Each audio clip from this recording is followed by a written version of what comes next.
বাংলাদেশের ক্রিকেট খেলা শেষ হয়ে গেল। বাংলাদেশের ক্রিকেট খেলা ধ্বংস হয়ে গেল। দেখেন, ইন্ডিয়ার পাতা ফাঁদে আমরা ফেসে গেছি।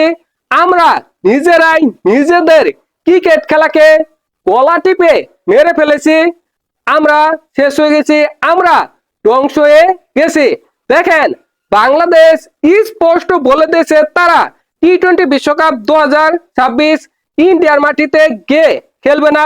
অন্যদিকে আইসিসি স্পষ্ট বলে দিয়েছে বাংলাদেশ যদি টি-20 বিশ্বকাপ 2026 খেলতে চায় তাহলে ইন্ডিয়ার মাটিতেই খেলতে হবে। বাংলাদেশকে আইসিসি 24 ঘন্টা সময় দিয়েছিল।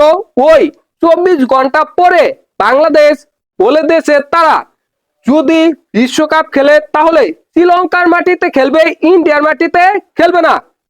অর্থাৎ বাংলাদেশ টি-20 বিশ্বকাপ 2026 খেলবে না। আমরা কিন্তু ইন্ডিয়ার সাথে রাগ করে টি-20 বিশ্বকাপ 2026 খেলতেছি না। এখানে বাংলাদেশের লাভ কি হবে? আইসিসির ক্ষতি কি হবে? ইন্ডিয়ার ক্ষতি কি হবে? ইন্ডিয়া বা আইসিসির কোনো ক্ষতি হবে না, বাংলাদেশের ক্ষতি হবে। বাংলাদেশের ক্রিকেট শেষ হয়ে যাবে, বাংলাদেশের ক্রিকেট ধ্বংস হয়ে যাবে।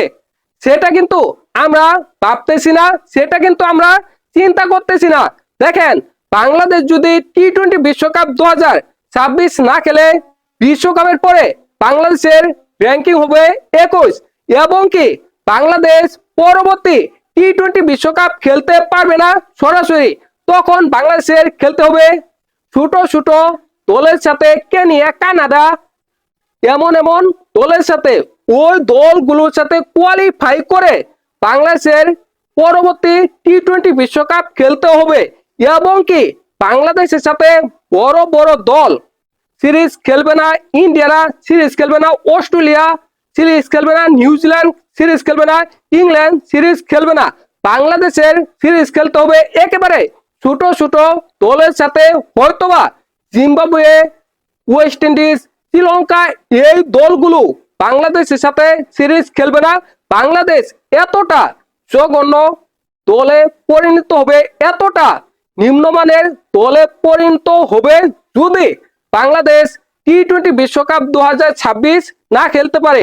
এবং কি বাংলাদেশ এই বিশ্বকাপ না খেলতে পারলে হয়তোবা বাংলাদেশ আর কোনোদিন কোনো বিশ্বকাপ খেলতে পারবে না, এমন একটি অবস্থা তৈরি হবে বাংলাদেশের ক্রিকেটে। কিন্তু ইন্ডিয়ার কি লস হয়েছে?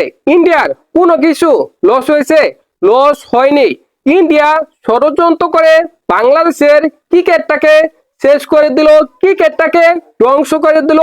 এখানে ইন্ডিয়ার সুবিধা হয়েছে, এখানে ইন্ডিয়ার লাভ হয়েছে, ইন্ডিয়ার কোনো লস হয়নি। আইসিসির কি লস হয়েছে? আইসিসির কিছুটা লস হয়েছে। যেমন বাংলাদেশে 20 কোটির মতো লোকজন রয়েছে, তারা খেলা দেখবে না এমনটা কেউ কেউ বলতেছে। অবশ্যই তারা খেলা দেখবে। যারা ক্রিকেট খেলাকে পছন্দ করে তারা ক্রিকেট খেলা দেখবে, তারা বিশ্বকাপ দেখবে। যদি বাংলাদেশ বিশ্বকাপ নাও খেলে তারপরেও তারা দেখবে।